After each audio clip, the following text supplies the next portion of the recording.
টিকবে না, যতই বড় তাহাজ্জুদ গুজার হোক। তাই নামাজ, পাঁচ ওয়াক্তের নামাজ লাগবে। এটা হচ্ছে ফরজ ইবাদত। ফরজ ইবাদত না করলে আপনার কোনো ইবাদত, সিয়াম ইবাদত, দামি ইবাদত, এরপর যদি আপনার নামাজ না থাকে, তাহলে একজন ভাই আবার 500 টাকা দান করলেন, আল্লাহ যে উদ্দেশ্যে দান করেছেন তার উদ্দেশ্যকে আল্লাহ পূরণ করুন। আল্লাহুম্মা সাল্লি আলাইহি আল্লাহুম্মা বারিক ওয়া সাল্লিম। বলছিলাম ইবাদত এমন একটি জিনিস, নামাজ না থাকলে তার কোনো ইবাদত কিয়ামতের মাঠে কবুল হবে না। এই মর্মে আল্লাহ রাব্বুল আলামিন বলছেন, فخلف من بعدهم خلف أضاعوا الصلاة واتبعوا الشهوات فسوف يلقون غيا। সূরা মারিয়াম 59 নম্বর আয়াতে আল্লাহ বলছেন, তাদের পরে অর্থাৎ সালাত আদায়কারীর পরে অপদার্থ যারা কি করবে, সালাতকে বিনষ্ট করবে, যারা কি করবে, সালাত ত্যাগ করবে, সালাতকে নষ্ট করবে, তারা ধ্বংস হয়ে যাবে, তারা ক্ষতিগ্রস্তের মধ্যে হয়ে যাবে। অতএব তারা জাহান্নামে অর্থাৎ ভ্রান্ত পথের ফল ভোগ করবে, তারা অন্যায় হয়ে যাবে, তারা ক্ষতিগ্রস্তের মধ্যে পড়ে যাবে। সালাত আদায় করতে হবে, সালাত আদায় না করলে আপনি ক্ষতিগ্রস্তের মধ্যে পড়ে যাবেন, অন্তর্গ্রস্তের মধ্যে পড়ে যাবেন। তাই সালাত যারা আদায় করেন তার ব্যাপারে আল্লাহ বলছেন, সূরা মাউন 5 এবং 6 নম্বর আয়াত আল্লাহ বলছেন, ফাওয়াইলুল লিল মুসাল্লিন আল্লাযীনা হুম আন সালাতিহিম সাহুন। ধ্বংস সুনিশ্চিত ওই সব সালাত আদায়কারীর জন্য যারা তাদের সালাতের ব্যাপারে অনমনোযোগী, তারা তাদের সালাতের ব্যাপারে উদাসীন। উদাসীন মানে তাহলে বলছিলাম নামাজ পড়ে যদি তারা ধ্বংস হয়, তাহলে যারা নামাজ পড়ে না, সালাত আদায় করে না, তাদের কি অবস্থা হবে বলুন। আল্লাহ রাব্বুল আলামিন বলছেন, ধ্বংস সুনিশ্চিত ওই সব সালাত আদায়কারীর জন্য যারা কি করছে, নামাজে উদাসীন। উদাসীন মানে যারা নামাজ পড়ে না, টাইমলি পড়ছে, আর যারা নামাজ পড়ছে কিন্তু টাইমলি পড়ে না। উদাসীন মানে তার মন মতো পড়ছে। বন্ধুরে আবার গল্প গুজব করে করে করে করে তুমি জামাত ছেড়ে দিয়ে যদি নামাজ পড়তে যাও, তাহলে তুমি উদাসীন হয়ে গেলে তোমার নামাজে কাজে আসবে না, তুমি ধ্বংস হয়ে যাবে। ওই সব নামাজিকে আল্লাহ বলছেন ফাওয়াইলুল লিল মুসাল্লিন, এরা ধ্বংস, ধ্বংস সুনিশ্চিত ওই সব সালাত আদায়কারী যারা নিজের ব্যাপারে, সালাতের ব্যাপারে অনমনোযোগী। আজকে অনেক মানুষ বিহাই দেখানো নামাজ পড়ছে। জামাই শ্বশুর হয়তো মানে মুলবি সাহেব, আর মুলবি সাহেব শ্বশুর জামাই হয়তো কেউ একজন মুলবি সাহেব, তখন শ্বশুর নামাজ পড়ে না, জামাই যখন বাড়িতে আসে তখন তাকে দেখে নামাজ পড়ছে। এটা আল্লাহর ভয় নয়। ফাওয়াইলুল লিল মুসাল্লিন এরাই, তাহলে এরা ধ্বংস হবে। যারা পরিচিত ভাবে মানুষ দেখানো ইবাদত করবে, তারাই কি হবে, ধ্বংস হয়ে যাবে। অতএব প্রকৃত ভাবে আল্লাহকে সন্তুষ্ট করার জন্য ইবাদত করুন, তাহলে আল্লাহ বলেন কাদ আফলাহাল মুমিনুন আল্লাযীনা হুম ফি সালাতিহিম খাশিউন। অন্য জায়গাতে আল্লাহ বলছেন, ইয়া আইয়ুহাল্লাযীনা আমানু লা তুলহিকুম আমওয়ালুকুম ওয়া লা আওলাদুকুম আন যিকরিল্লাহ ওয়া মান ইয়াফআল যালিকা ফাউলাইকা হুমুল খাসিরুন। হে ইমানদারগণ, হে ইমানদারগণ, যারা ঈমান এনেছো, আল্লাহ বলছেন আমি তোমাদেরকে সন্তান সন্ততি দিয়েছি, আমি তোমাদেরকে মালধন দিয়েছি। আমার মালধন দেওয়াতে, আমার সন্তান সন্ততি দেওয়া থেকে নিয়ে তুমি কি করিও না, আমাকে বলে ভুলে যেও না, আমাকে স্মরণ করতে ভুলে যেও না, উদাসীন হইও না। যদি তুমি অলসতা করে যাও, তাহলে আল্লাহ বলছেন উলাইকা হুমুল খাসিরুন। ইয়া আইয়ুহাল্লাযীনা আমানু লা তুলহিকুম আমওয়ালুকুম ওয়া লা আওলাদুকুম আন যিকরিল্লাহ ওয়া মান ইয়াফআল যালিকা ফাউলাইকা হুমুল খাসিরুন। এরাই ক্ষতিগ্রস্তের মধ্যে। আজকে দেখেন সন্তান সন্ততির পিছে পড়ে মানুষ নামাজ পড়ে আল্লাহকে ডাকতে ভুলে গেছে। মানুষ ধন সম্পত্তির লোভে পড়ে আল্লাহকে ডাকতে ভুলে গিয়েছে, উদাসীন হয়ে গিয়েছে। আজকে মানুষের কাছে টাকা এসছে, এই যে মাখনা লক্ষ লক্ষ কোটি কোটি টাকা মানুষ ইনকাম করছে, এই করে মানুষ নামাজ ছেড়ে দিয়েছে। কেন? তার কাছে টাকা আছে। এটা হচ্ছে ফিতরা। ফিতরা মানে নিজের সন্তান, নিজের মানধন, এগুলো হচ্ছে ফিতরা। এই ফিতরায় পড়ে গিয়ে যারা আল্লাহকে স্মরণ করতে ভুলে যাবে, আল্লাহকে উদাসীন হয়ে যাবে, তাহলে তারাই হবে ক্ষতিগ্রস্তদের অন্তর্ভুক্ত। ওদের সাদরিচক অঞ্চলে অনেক মানুষ আছে যারা ক্ষতিগ্রস্তের মধ্যে পড়ে আছে, আজ পর্যন্ত নামাজের ধার ধারে না। কি বুঝাতে চেয়েছেন? আপনার টাকা বেশি, মনে দেখেন আপনার চাম ছিলে নিবে ফেরত দিতে, ভাবছেন যা গরম, টাকার অহংকার, কি বুঝাতে চেয়েছেন? 5 ওয়াক্তের নামাজ নেই, আপনার টাকাতে কি হবে? কোনো লাভ হবে না। তাই অনুরোধ করছি আপনাকে, পরামর্শ দিচ্ছি আপনার লাইফকে সেটিং করার জন্য, যে আপনি কি করুন, আপনার লাইফটাকে সেটিং করুন, নামাজ পড়ুন। নামাজ ছাড়া কোনো গতি নেই, নাহলে জাহান্নামে যেতে হবে। বলবেন দলিল দেব? মুত্তাসির সূরা মুত্তাসির 42 43 40 নম্বর আয়াত। আল্লাহ বলছেন, মা শারাকাকুম ফি সাকার ক্বালু লাম নাকু মিনাল মুসাল্লিন ওয়া লাম নাকু নুতিমুল মিসকিন। সূরা মুত্তাসির 42 43 নম্বর আয়াত খুলে দেখেন। আল্লাহ বলছেন, জাহান্নামের রক্ষীকেরা, জাহান্নামের গেটম্যানেরা বলবে, আপনি যখন জাহান্নামে যাবেন তখন আপনাকে জিজ্ঞেস করবে, আপনি কেন জাহান্নামে এসেছেন? আপনাকে কি আলেম ওলামা যায়নি? আপনাকে বক্তারা বলেনি? কোনো মানুষ আপনাকে বলেনি আপনি জাহান্নামে এসেছেন কেন?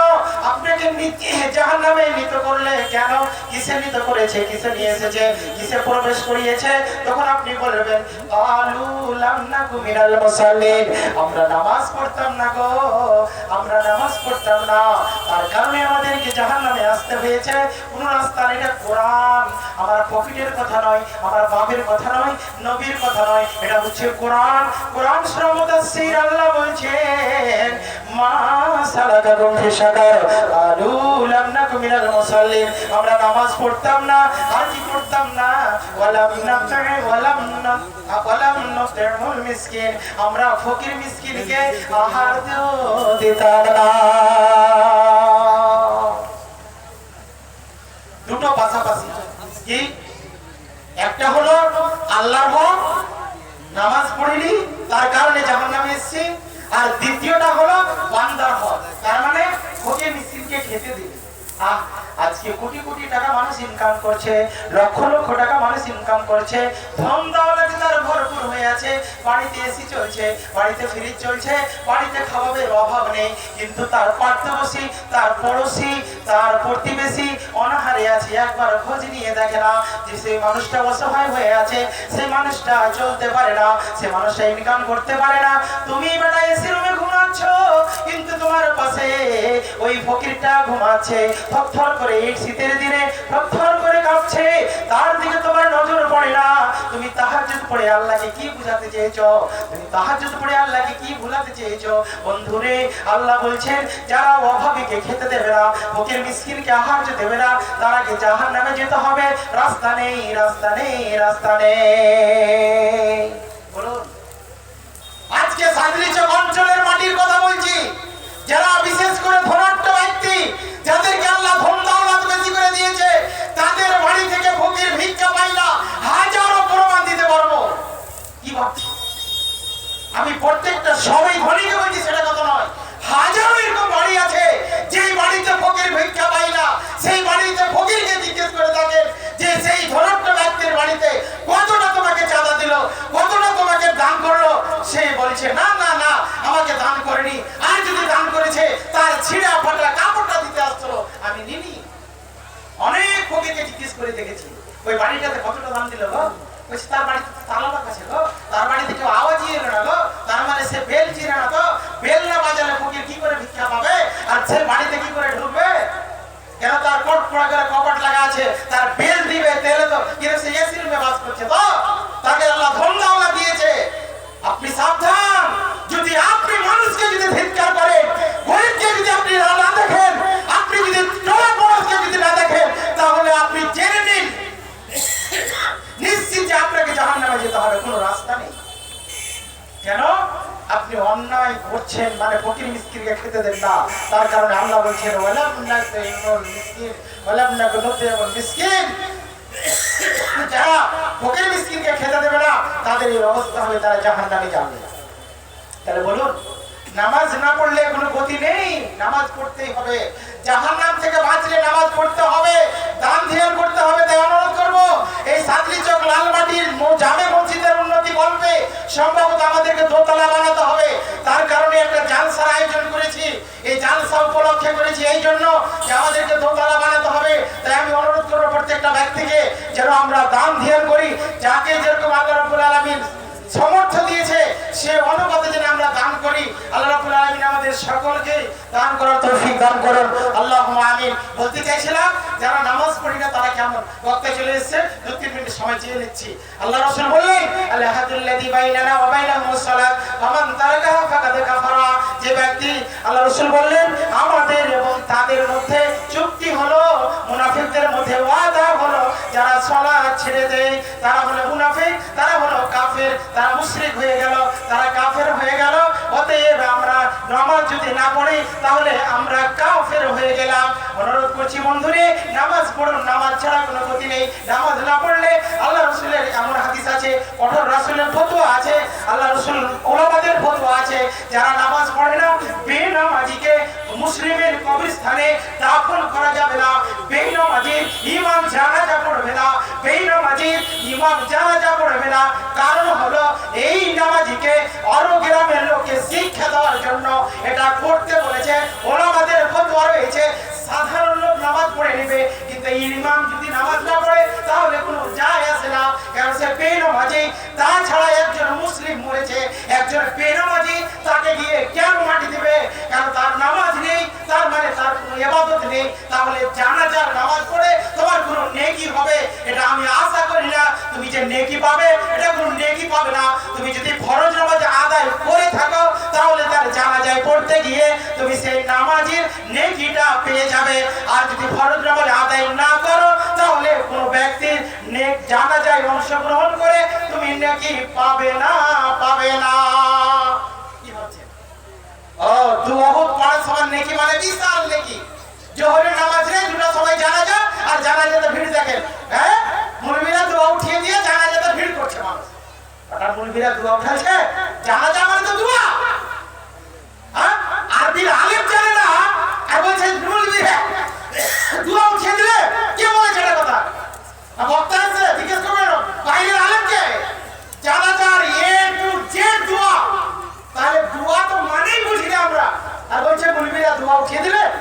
মুলবিরা ডাইরি রয়েছে যে রাসূলের হাদিসকে উঠাতে যাবে।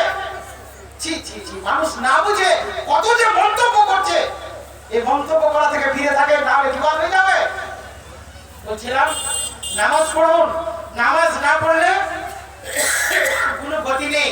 তাই অনুরোধ করব সাদরিচক অঞ্চলের মানুষকে অন্যায়ের প্রতিবাদ করুন। আগামী দিনে এরকম জালসা যদি হয় আর জালসা যদি দোকান বসে তাহলে তার জন্য প্রতিবাদ জানাতে হবে।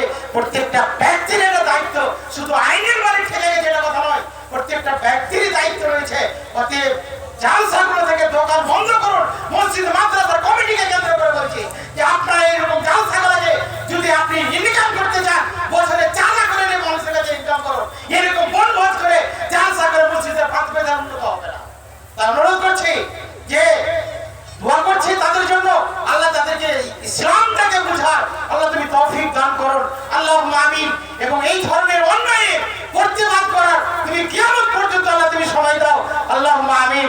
এবং যারা নামাজি নয়, নামাজ পড়ে না, আল্লাহ তুমি তাদেরকে নামাজি বানিয়ে দাও আল্লাহুম্মা আমিন। যারা কবরে শুয়ে আছে আল্লাহ তাদের কবরে তুমি রুহের মাগফিরাত করো আল্লাহুম্মা আমিন। এবং যারা নামাজি নয়, বেনামাজি, আল্লাহ অসুস্থ হয়ে আছে অনেক মানুষ, আল্লাহ তুমি তাদের অসুখকে দান করো আল্লাহ, মানে আল্লাহ তুমি কি করো আরোগ্য করো। এবং অনেকে গোপনে দান করেছে আল্লাহ, আমার মতে অনেকে দান করেছে, আল্লাহ তুমি সেই গোপন দানকে তার কবুল করো আল্লাহুম্মা আমিন। এই বলে আমি আমার বক্তব্য দিতে জানছি। ভাষাগত বললে ক্ষমা করবেন, এবং যদি অন্যায় কোনো বলে থাকি, দুঃখ পেয়ে থাকেন ক্ষমা চেয়ে নিচ্ছি। আর যদি কোরআন হাদিস থেকে ভুল পেয়ে থাকেন আমাকে ধরিয়ে দিবেন, আমি ইনশাআল্লাহ মেনে নেব। এই বলে আমি আমার বক্তব্য দিতে জানছি। আসসালামু আলাইকুম ওয়া রাহমাতুল্লাহি ওয়া বারাকাতুহু।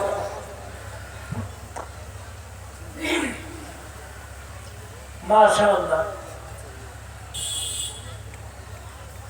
মাওলানা আইনুল বারী সাহেব সালাত সম্পর্কে যে বক্তব্য রাখলেন, বিস্তারিত আপনাদের সামনে কথা বললেন যে সালাত ছাড়া কোনো গতি নাই। দুনিয়াতে যতই কিছু ভালো কাজ করেন, মন্দ করেন, যদি সালাত নামাজ না থাকে তাহলে কোনো কাজ আসে না, এটা জানতে পারে।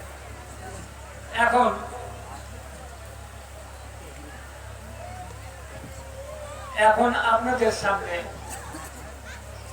আজকে মনোনীত বক্তা মাওলানা হায়দার আলী সাহেব মুর্শিদাবাদ থেকে আগত।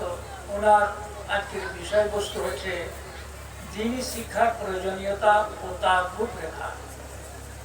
এই চারজন বক্তার চারটা বিষয়, এই বিষয়গুলো বর্তমান পরিস্থিতিতে আমাদের খুব প্রয়োজনীয়, বলার বা শোনার, জানার খুবই প্রয়োজন দরকার। হ্যাঁ, এই জন্য এই বিষয়গুলো মানে তুলে ধরে দেওয়া হয়েছে। হ্যাঁ, এক একটা বক্তাকে এক একটা বিষয়ের উপরে। আসুন মা।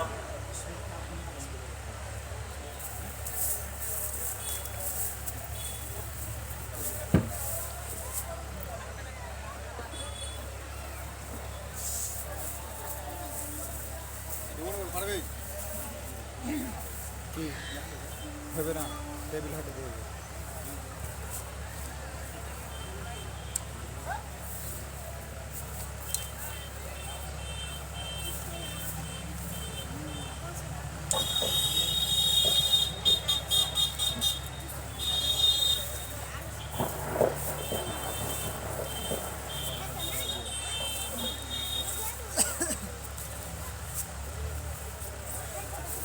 চলুন।